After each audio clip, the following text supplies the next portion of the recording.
ট্ৰুথলৈ আপোনাক স্বাগতম জনাইছো ষ্টুডিঅ'ত মই অংকুৰ বৰঠাকুৰ আজি আমি কোনো ৰাজনৈতিক বা সামাজিক বিষয়ত আলোচনা নকৰো আজি আমি আলোচনা কৰিম দৰাচলতে জ্যোতিষ শাস্ত্ৰ 2025 বৰ্ষটো কিদৰে তেওঁলোকে চাইছে কাৰণ চাওঁতে 2024 বৰ্ষটো শেষ হ'বলৈ হৈছে মাজত মাত্ৰ 5টা দিন আছে তাৰ পাছত আমি এটা নতুন ইংৰাজী বৰ্ষ পাম 2025 বৰ্ষ পাম আৰু এই 2025 বৰ্ষটো জ্যোতিষ শাস্ত্ৰৰ ফালৰ পৰা কি ধৰণে দেখা গৈছে কি ধৰণৰ হ'ব পাৰে 2025 বৰ্ষটোৰ ৰাজনৈতিক দিশতে হওক সামাজিক দিশতে হওক অৰ্থনৈতিক দিশতে হওক বা অসমৰ বাবে বা ভাৰতৰ বাবে 2025 বৰ্ষটোত তেওঁলোকে কি দেখিছে আৰু ইয়াৰ লগতে আপোনাৰ বাবে প্ৰতিটো ৰাশিৰ বাবে 2025 বৰ্ষটো কেনেকুৱা হ'ব শুভ হ'ব নে কোনো বাধা বিঘিনি আহিব পাৰে ব্যৱসায়ৰ ক্ষেত্ৰত চাকৰিৰ ক্ষেত্ৰতে হওক বা বিবাহৰ ক্ষেত্ৰতে হওক আপোনাৰ বাবে শুভ দিন আহিব নে নাহে এই সকলো কথা পাতিম দুজনকৈ আমাৰ ৰাজ্যৰ আগশাৰীৰ জ্যোতিষিক মই আমন্ত্ৰণ কৰি আনিছো এই অনুষ্ঠানটোলৈ মই আলোচনালৈ স্বাগতম জনাব বিচাৰিছো দুইগৰাকীকে অনুষ্ঠানত উপস্থিত আছে দিব্যজ্যোতি শাস্ত্ৰী ডাঙৰীয়া আপোনাক স্বাগতম জনাইছো আলোচনালৈ আৰু কিৰয়াং ডাঙৰীয়া আছে কিৰয়াং ডাঙৰীয়া আপোনাকো স্বাগতম জনাইছো আলোচনালৈ বহুত কথা আছে জানিবলৈ দুইজন আছে দৰ্শকসকলৰো নিশ্চয় জানিবলৈ আছে আমাৰ ফোন লাইন খুলি দিছো যদি কোনো দৰ্শকে জানিব বিচাৰিছে আপোনাৰ কথা তেনেহলে আপুনি পোনপটীয়াকৈ ফোন কৰিব পাৰে আৰু আমাৰ দুইগৰাকী অতিথিয়ে আপোনাক ফোন যোগে উত্তৰটো পোনপটীয়াকৈ দিব মই প্ৰথমে দিব্যজ্যোতি শাস্ত্ৰী আপোনাৰ পৰা আৰম্ভ কৰোঁ 2025 বৰ্ষটো কেনেকুৱা হ'ব 24 বৰ্ষটোত আমি বহু দেখিলোঁ বহু উত্থান পতন মানুহৰ ঘটিল সামাজিকভাৱেও বহু নঘটিবলগীয়া ঘটনা ঘটিলে অৰ্থনৈতিক দিশটোতো মানুহৰ বহুতৰে হাহাকাৰ লাগিল বহুতৰে ভবা কথাবোৰ সম্পন্ন হৈ নুঠিলে 2025 বৰ্ষটো কি ধৰণৰ হ'বলৈ গৈ আছে জ্যোতিষৰ ফালৰ পৰা 2024 যেনেকা গ'ল না আমি কিন্তু সদায় কিন্তু আশা কৰোঁ 2025 এই বছৰ যেনেকা গ'ল 2025 বাৰ কামি ইয়াৰ্ছ বাৰ ভাল যাব সব ক্ষেত্ৰত আমি এটা অলৰেডি প্ল্যানিং কৰোঁ মই 2025 মই এই কামগুলো কৰিম এডুকেশ্যন হোক বা নিজৰ কেৰিয়াৰ হোক বা বিজনেছ হোক বা পাৰিবাৰিক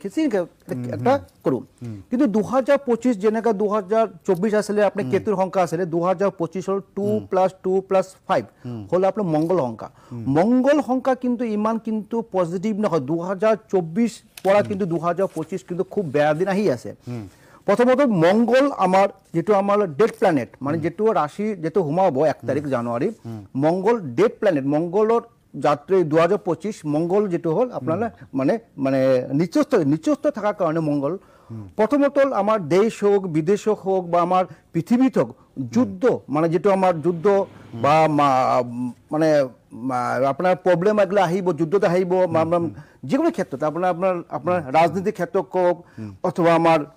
নিজৰ পাৰ্সোনাল লাইফ ক্ষেত্ৰত হোক মানে আপোনাৰ খুব সংগ্ৰাম কৰিব লাগিব কাৰণ মংগলৰ ভাইব্ৰেশনটো কিন্তু এবাৰ 2025 কিন্তু ইমান ভাল নহয় কিন্তু মানুহ কাৰণ কিছুমান মানুহ থাকে এলা ভাব মই কৰিম বা কৰিব লাগিব যে পাৰ্টিকুলাৰ নিজৰ ক্ষেত্ৰত মংগলৰ ইস্যু কাৰণে কিন্তু আপোনাৰ এইবিলাক প্ৰবলেম ফেস কৰিব লাগিব 2025 টো 4টা ৰাশি ডাঙৰ 4টা ৰাশি ট্ৰান্সফাৰ হৈ আছে প্ৰথম শনি ট্ৰান্সফাৰ 29 মাৰ্চ বৃহস্পতি 15 মে ৰাহু কেতু 18 মে আৰু মংগল নিচস্ত মানে 137 ইয়াৰ্ছ পিছত এনেকা যোগ আহিলে মানে 4টা ডাঙৰ প্ল্যানেট চেঞ্জ হৈ আছে যেটো মংগল সংখ্যালৈ মংগল আপোনাৰ মানে নিচস্ত থাকিব তো এইকিনো ক্ষেত্ৰত হেলথৰ প্ৰবলেম যিকোনো মেক ৰাখি হোক মেকলে হেলথৰ প্ৰবলেম এক্সিডেন্ট হৰু থাকিব মেক ৰাখিলে প্ৰথমে আলোচনা কৰিম মেক ৰাখিৰ মালিক হ'ল মংগল হ'ল প্ৰথম হেলথ লৈ অকমান কেয়াৰফুল থাকিব কাৰণ মংগল হ'ল আপোনাৰ নিচস্ত আৰু মংগল নিচস্ত থকাৰ কাৰণে সৰু এক্সিডেন্ট এইবিলাক থাকিব আৰু এডুকেশ্যনৰ ক্ষেত্ৰত কৈ আছো যোনে 15 মে আগতে যদি কোনো এক্সাম থাকে যিকোনো আমাৰ মেট্ৰিক হাই সেকেন্ডাৰী যিকোনো এক্সাম হ'ব 15 মে আগত যদি এক্সাম হৈ থাকে সব ক্ষেত্ৰত আপোনাৰ সাকসেসফুল পাব আৰ প্ৰেমৰ ক্ষেত্ৰত কৈ আছো প্ৰেমিক ক্ষেত্ৰত খুব ভাল যোনে আপোনাক কাক লাইক কৰে কাক পছন্দ কৰে যদি আপোনাক প্ৰপোজাল দিব পাৰে তেখেত হ্যাঁ কৰিব কেৰিয়াৰ ক্ষেত্ৰত খুব ভাল মানে আপোনাৰ যেতিয়া আপোনাৰ শনি ট্ৰান্সফাৰ আগতে কেৰিয়াৰ কিন্তু খুব ভাল ফল পাব বিজনেছৰ ক্ষেত্ৰত অল্প ডিস্টার্বেন্স থাকিব সাকসেস পাব কিন্তু অকমান প্রবলেম থাকিব লাকি সংখ্যা হল 3 7 and 9 রেড ইয়েলো আর সংখ্যা আপনার কালারটো শুভ মঙ্গলবারটো শুভ আর পাইলে মঙ্গলবার করি আপনার হনুমান চালিসা 1 তারিখ যেটো আপনার 31 তারিখ মঙ্গলবার পড়িছে 31 তারিখে যে 3টা যিকোনো হনুমান চালিসা হনুমান মন্দির দান করিলে কিন্তু আপনার মঙ্গলে যেটো আছে মেঘ রাখির কিন্তু ফল কিন্তু ভাল ফল পাব কিন্তু কমেন্টে কৈছিলো যে কোনো দৰ্শকে যদি কোনো কথা জানিব বিচাৰে আজি আমি এই সুযোগ দিছো যে পোনপটীয়াকৈ আপুনি ফোন যোগে জানিব পাৰিব দুজন দৰ্শক আছে কথা পাতি লৈছো নমস্কাৰ কোনে কৈছে ক'ৰ পৰা কৈছে আপোনাৰ প্ৰশ্নটো পোনপটীয়াকৈ আপুনি কৰিব পাৰে হয় মই দক্ষিণ কামৰূপৰ পৰা কৈছো উমেশ কলিতা হয় মোৰ ডাঙৰ ছোৱালীৰ জন্ম 23 মে 2002 23 মে 2002 ৰাতিপুৱা 9:30 বজাত অহা বৰ্ষতো কেনেকুৱা হয় বা চাকৰি বা বিবাহৰ ক্ষেত্ৰত কিবা ঠিক আছে ঠিক আছে দীপজ্যোতি শাস্ত্ৰী আপুনি ক'ব মই কৈ আছোঁ ঠিক আছে প্ৰথমতে আপুনি যেনে ডেট অফ বাৰ্থ কৰে লগ্ন হ'ল আপোনাৰ হ'ল কৰ্কট লগ্ন ৰাশি হ'ল কন্যা ৰাশি প্ৰথমতে আপোনাৰ ছোৱালী যেটো লগ্ন 11 হাউচ বহি আছে বুধ ৰাহু শনি ৰাহু তো আপোনাৰ ছোৱালী প্ৰথমতে 100% কালসৰ্প যোগ আছে কালসৰ্প যোগ 2002 জন্ম 22+ চলি আছে তো কালসৰ্প যোগ থাকিলে এনেই আমি কৈ থাকোঁ লাইফ ইজ ইনকমপ্লিট লাইফত প্ৰত্যেকটা মোমেণ্টত যেটো আপুনি লাইফত পাব লাগে যেটো আপুনি লাইফত আপুনি ডিজাৰ্ভ কৰে এইবিলাক বস্তু নাপাব সেকেন্ড টাইম হ'ল আপোনাৰ গহন যোগ আছে ৰবি ৰাহু কানেকশ্যনে গহন যোগ আছে গহন যোগ থাকিলে লাইফটো অকণমান খেলিমেলি অকণমান ইমবেলেঞ্চ নেগেটিভ ইম্পেক্ট থাকিব ৰবিৰ লগত যদি আপোনাৰ বুধ বা শনি বহি থাকে অকণমান ডিপ্ৰেশ্যন অভাৰ থিংকিং মানে আপোনাৰ এইবিলাক থাকিব তো এইবিলাক কাৰণে কিন্তু আপোনাৰ ছোৱালী অলপ মানে এই বছৰটো 2025 অকণমান বেয়া থাকিব কিয়নো ছোৱালী হ'ল পঞ্চমপতি আৰু দশমপতি মানে গভৰ্ণমেণ্ট চাৰ্ভিচ এইটো বছৰ অকণমান প্ৰব্লেম আছে তো প্ৰথমতে কালসৰ্প যোগটো ৰেমেডি কৰিব ভাল ফল পাব আৰু লগতে ৰবি ৰাহু গহন যোগটো ঠিক কৰক দেন সাকসেসফুল পাব দিব্যজ্যোতি শাস্ত্ৰী আপোনাৰ ওচৰলৈ আহিম আপুনি মেঘ ৰাশিৰ কথা ক'লে ৰাশিবোৰ আমি চমুকৈ অকণমান যদি কওঁ তেতিয়া গোটেইখিনি শেষ হৈ যাব দুটামান ৰাশি আকৌ যদি কৈ দিয়ে তো মই বিক ৰাশি কম বিক ৰাশি মালিক হ'ল শুক্ৰ বহি আছে 10 হাউচ প্ৰথমত কৰ্মস্থান কৈ আছে কৰ্মস্থান কিন্তু যোনে গভৰ্ণমেণ্ট চাৰ্ভিচ বা প্ৰাইভেট সেক্টৰ কৰি আছে ৱৰ্কিং প্লেছত বহুত ডেভেলপমেণ্ট পাব যোনে প্ৰাইভেট সেক্টৰ কৰি আছে আপুনি বেলেগ চাইডৰ কাৰণে আপুনি ট্ৰাই কৰিব পাৰে দেন ইউ আৰ সাকসেসফুল সেকেন্ডৰ যোনে আপোনাৰ প্ৰমোশন কাৰণে কৰি আছে প্ৰমোশন হোৱাৰ সম্ভাৱনা থাকিব যোনে আপোনাৰ ট্ৰান্সফাৰ ল'বলৈ চেষ্টা কৰে ট্ৰান্সফাৰ এবছৰ হ'ব এডুকেশ্যনৰ ক্ষেত্ৰত খুব ভাল আপোনাৰ যোনে বিক ৰাশি ক্ষেত্ৰত খুব মানে মেট্ৰিক হওক হাই ছেকেণ্ডেৰী হওক যিমান আমাৰ এক্সামবিলাক আছে খুব ভাল আৰু হেল্থৰ কাৰণে কৈ আছোঁ হেল্থ ইমান বেয়া নহয় যে শুক্ৰ শনিৰ লগত বহি আছে অকণমান গেছৰ ডাইজেষ্টিভ প্ৰব্লেম হ'ব পাৰে যোনে বিয়াৰ কথা ভাবি আছে 15 মে যোনে বিয়াৰ উপযুক্ত বিয়া ইমান দিন হোৱা নাই 15 মে আগত কিন্তু তাক বিয়াৰ এটা যোগ আহিব মেৰেজ ক্ষেত্ৰত খুব ভাল টাইম গুড টাইম চলি আছে বিজনেছ এবছৰ খুব ভাল নিউ বিজনেছ ইনভেষ্টমেণ্ট কৰিব পাৰে লাকি নম্বৰ হ'ল 2 and 6 কালাৰ হ'ল white and pink Friday colour আপোনাৰ হ'ব আৰু এটা বগা কাপোৰত 3 পিচ কৰি বান্ধি যদি আপুনি লগত ৰাখে তেতিয়াহ'লে আপুনি আপোনাৰ শুক্ৰ যেটো নেগেটিভ হৈ আছে যেটো আপোনাৰ আহা অনুযায়ী ৰিজাল্ট পোৱা নাই দেন আপুনি ইয়াৰ পৰা সাকসেসফুল পাব এইটো হ'ল বিক ৰাশি লগতে আৰু এটা ৰাশি মই কৈ দিওঁ আপোনাৰ মিথুন ৰাশি মালিক হ'ল বুধ 7 হাউচ বহাৰ কাৰণে মানে যেতিয়া ৰাশি 1 তাৰিখ কাম হ'ব বৃহস্পতি দৃষ্টি থকাৰ কাৰণে বিজনেছ ক্ষেত্ৰত বিশেষ শুভ লাভ নিউ ইনভেষ্টমেণ্ট যদি ভাবে কোনোবা শ্বেয়াৰ ষ্টক বিজনেছ কৰি আছে তাতে ইনভেষ্ট কৰিব পাৰে আৰু মানে যিকোনো ক্ষেত্ৰত মানে বা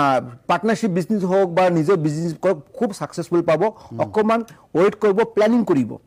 আৰু যোনে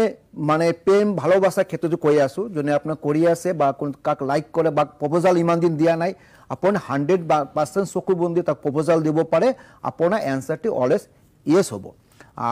এডুকেশ্যনৰ ক্ষেত্ৰত খুব ভাল ফোকাস বাঢ়িব যেটো আপোনাৰ অকণমান ইমবেলেঞ্চ হৈ আছিলে 2024 ভাল বেলেঞ্চ আহিব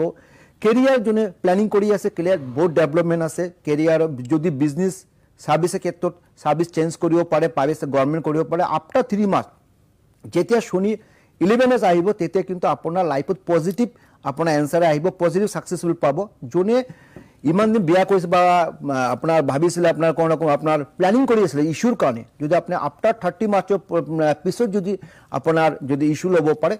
ল'ৰা ছোৱালী ভাল হ'ব আৰু হৰস্কোপ খুব ভাল লাকি কালাৰ হ'ল আপোনাৰ গ্ৰীণ আৰু হোৱাইট আৰু বুধ আৰু সোমবাৰটো আপোনাৰ হ'ব 8 নম্বৰ 9 নম্বৰ সংখ্যা আপোনাৰ শুভ সংখ্যা প্ৰত্যেক বুধবাৰ কৰি অথবা বৃহস্পতিবাৰ কৰি গণেশ মন্দিৰ যাব পাৰে অথবা যিকোনো মাহত অলপ এটা পান ল'ব 3 পিচ লং ল'ব যদি গণেশ মন্দিৰত যদি দান কৰিব পাৰে ওং গাং গণেশাই নমঃ এই মন্ত্ৰটো 108 বাৰ যদি গণেশ মন্দিৰ দান কৰিব পাৰে মাহত এটা কৰক দেব আপোনাৰ বুধ পাৱাৰফুল বুধ যদি পাৱাৰফুল হয় তেনে এনেই আপোনাৰ মিথুন ৰাশিৰ জাতক খুব শুভ ফল পাব কিন্তু ঠিক আছে আৰু এজন দৰ্শক আমাৰ সৈতে বহু সময় ফোন লাইনত আছে তেখেতৰ সৈতে কথা পাতি লৈছো নমস্কাৰ আপোনাৰ প্ৰশ্নটো কৰিব পাৰে আমাৰ ল'ৰাটোৰ বিষয়ে জানিব বিচাৰিছিলোঁ কওক ল'ৰাটোৰ জন্ম 2011 4 ছেপ্টেম্বৰ সময় দুপৰীয়া 12:45 4 ছেপ্টেম্বৰ চন কি ক'লে 2011 হয় সময় 12:45 দিনত ৰাতি দিনত ৰবিবাৰ আছিলে ঠিক আছে জন্মস্থান ক'ত আছিলে গুৱাহাটী গুৱাহাটী ঠিক আছে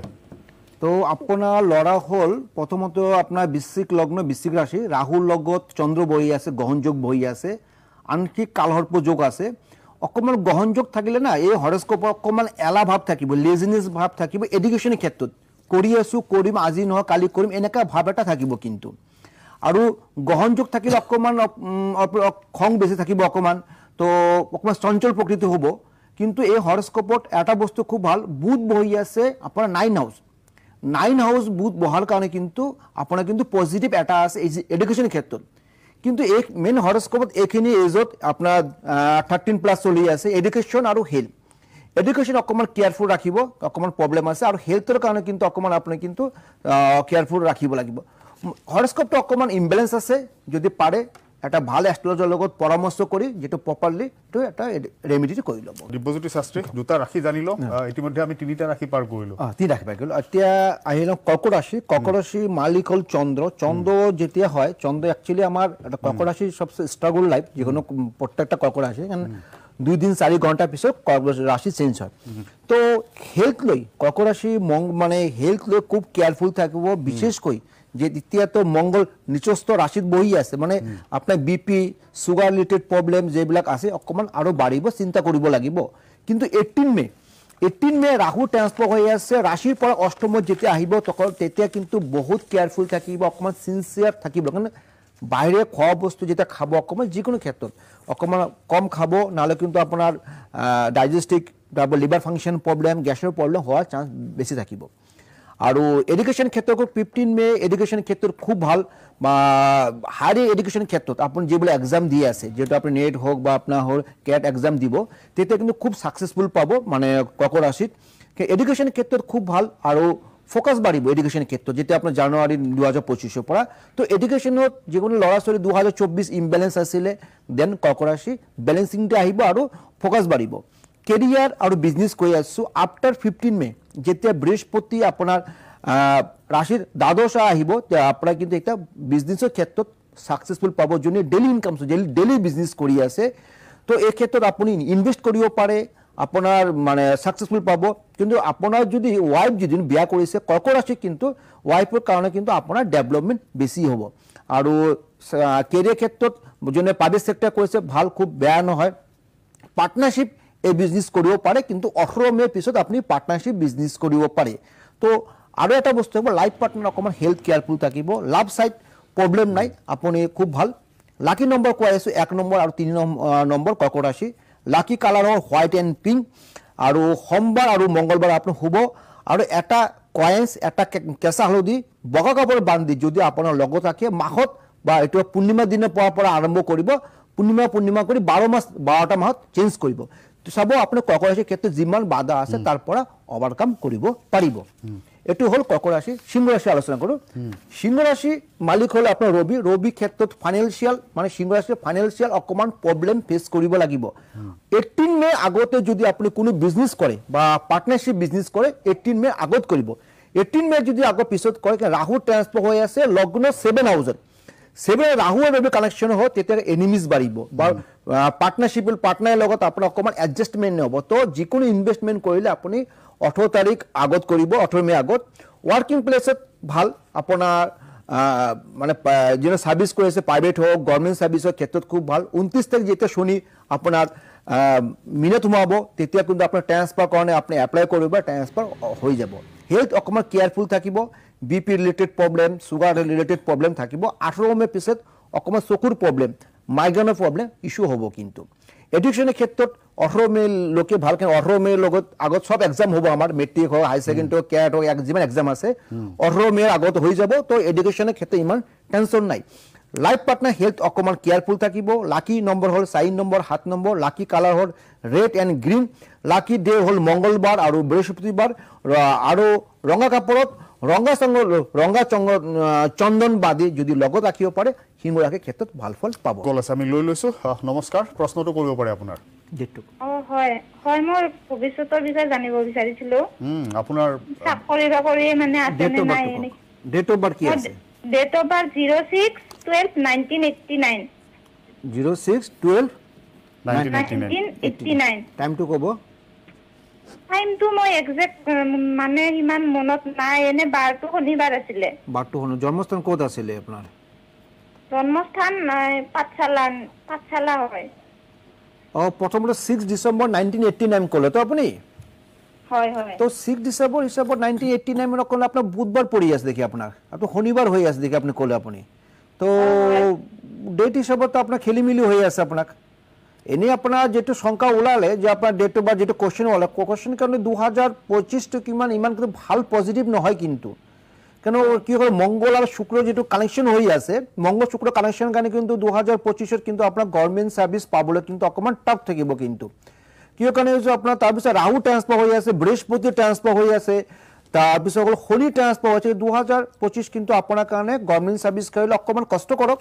কাৰণ নেক্সট ইয়াৰ হওয়াৰ চান্স থাকে, কিন্তু 2025টো অকমান আপনাৰ কাৰণে ইমব্যালেন্স হয়ে আছে চাকৰি বাকৰি ক্ষেত্ৰত। তো অকমান কেয়াৰফুল থাকিব আৰু, ঠিক আছে? ঠিক আছে, আমি এটা বিৰতি ল'ব লাগিব অনুষ্ঠানত। দুজনকৈ বিশেষ জ্যোতিষী আমাৰ সৈতে আছে। দুয়োগৰাকী যথেষ্ট অভিজ্ঞ সম্পন্ন আৰু বহু কথা ক'বলৈ আছে, কেইবাটাও ৰাশিৰ বিষয়ে জানিব আছে, বিবাহৰ ক্ষেত্ৰতে হওক কৰ্মৰ ক্ষেত্ৰতে হওক, আপোনাৰো যদি জানিব লগা আছে জানিব পাৰিব এই অনুষ্ঠানত। আমি জনাই যাম দুয়োগৰাকীৰ পৰাই।